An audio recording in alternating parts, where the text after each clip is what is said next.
Hi everyone, Aaron here for Zollotech, and yesterday Apple released watchOS 8.5.1 to the public. This is available to all watchOS 8 supported devices from the Series 3 all the way up to the latest Series 7 that I have here. And this particular update was not a huge update. It came in at 78.4 megabytes on my Series 7 Apple Watch, and it's available for everyone now.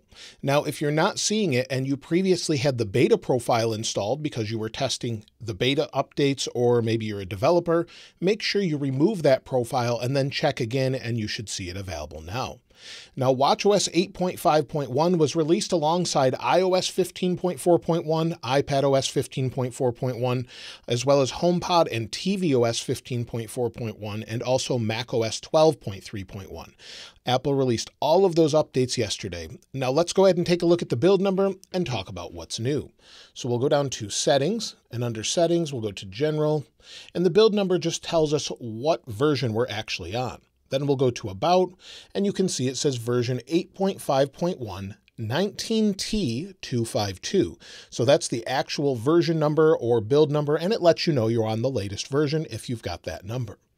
Now, as far as actual bug fixes and changes, well, this is a 0.1 update, which means it's going to be a very small update to address issues as far as bugs and more.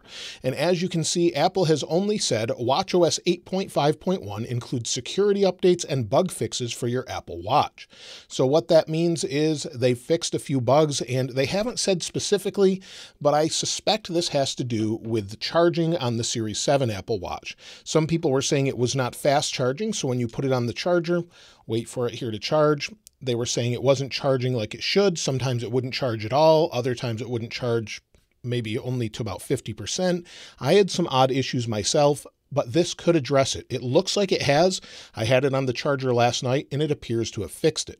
Since iOS 15.4.1 addresses battery specifically, I wish Apple would have told us, but they haven't said anything, but it does seem to have fixed this issue, at least for me, and I'd love to hear if it fixed it for you. As far as additional updates in watchOS 8.5.1, well, there is no other updates that I was able to find. There's no other watch faces or anything like that.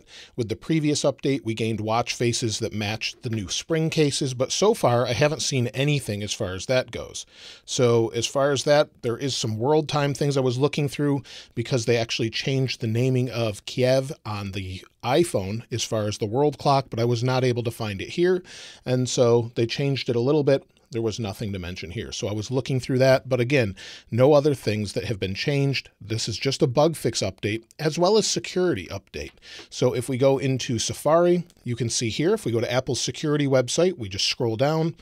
watchOS 8.5.1 has a security update, but it just says Apple Watch Series 3 and later. This update has no published CVE entries. However, there are security updates in it, as they have mentioned it. They just haven't mentioned which ones they are. So they definitely patched something here. Now that leads me to, should you install watchOS 8.5.1? And at this point, I would say absolutely. It's for security updates and bug fixes. So whether that's fixing the charging issue or other security updates Apple's not mentioning specifically, I would definitely recommend it. I wouldn't expect any changes as far as battery life or performance or anything else, since this is a pretty minor update. So if we go into battery life, you can see here, I'm at 94%. I would expect this to easily get me through the day like before, but if you are seeing battery drain that's a little bit abnormal or faster than you're used to, Apple typically says give it up to 48 hours for everything to stabilize and you'll be back to normal. So after a couple days, I would expect it to be better if you're not seeing good battery life already. As far as performance seems to be nice and fast, whether that be opening different apps such as Calculator, things I don't use regularly, or maybe going into the App Store. You'll see it takes just a moment to load, but in general, it seems to be performing well. So this is taking a while to load. It could be my connection. There we go. And I haven't opened it on the watch in a very long time. So there we go. Everything's nice and fast at this point now that it's loaded. So again, I really wouldn't worry about performance or anything like that. And of course, as far as future updates, many people want to know, when are we going to see significant changes and things like that? Well, I wouldn't expect anything until watchOS 9. Every year, Apple announces WWDC, or the Worldwide Developer Conference.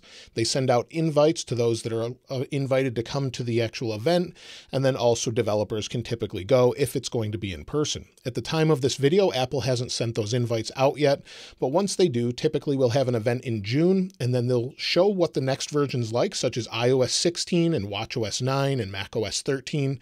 So the new versions will be shown in June, then we'll have betas typically all the way up until September, where they'll typically launch it alongside a new watch and a new iPhone.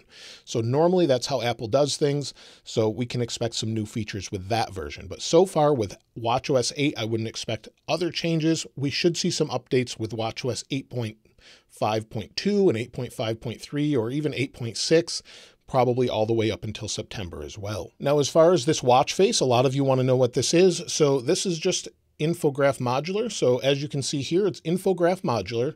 And if I go into, let's go into edit, go into my complications, you can see this is the Lumi app.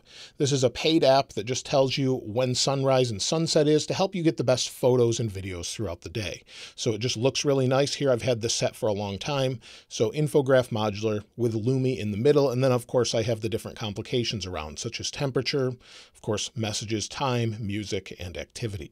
So that's just what I have set here. And there's not a whole lot more to talk about with watchOS 8.5.1. It's a minor update, and anytime there's a 0.1 update, there's not going to be a huge change, but definitely some valuable bug fixes. If you'd like to get your hands on this wallpaper, of course, I'll link it in the description like I normally do. And if you haven't subscribed already, please subscribe. And if you enjoyed the video, please give it a like. As always, thanks for watching. This is Aaron. I'll see you next time.